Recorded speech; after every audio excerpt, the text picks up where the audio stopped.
Paraphrasing General Patton, it is tradition to mourn the men who died. Rather, we should thank God that such men lived.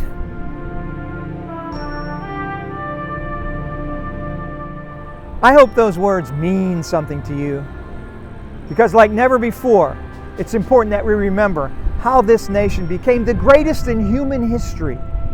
It was through sacrifice. On Veterans Day, we remember Americans who died in wars, especially in the greatest, most consequential war of all time, World War II. It raged across the continent of Europe, into Russia, and through the Pacific.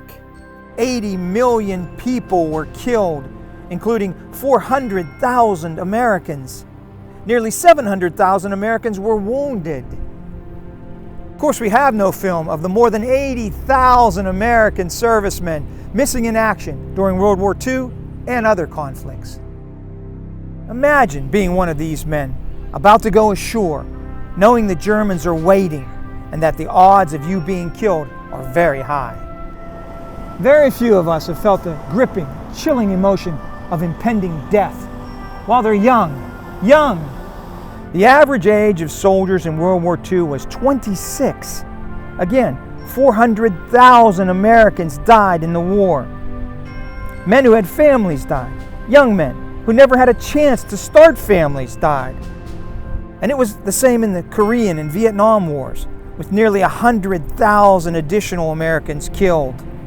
And in Iraq, the Gulf War, and Afghanistan, mainly young men dying. In World War II, some 16 million Americans served in the armed forces.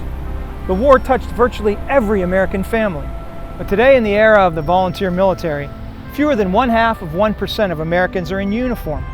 Even less are in combat. This caused multiple tours of duty for thousands of soldiers, greatly increasing their chances of death and injury, causing epidemics of PTSD and veteran suicides. This is sacrifice, unprecedented in the world. And if we do not remember the sacrifice of those who enabled us to live the lives we do today, one thing happens: we become weak. We lose our sense of history, of greatness, of American achievement, unique in civilization. And those who denigrate American sacrifice and heritage and our breathtaking achievements, who are themselves without accomplishment, become stronger. My grandfather and father served and returned. I served. My sons serve today. God bless our veterans.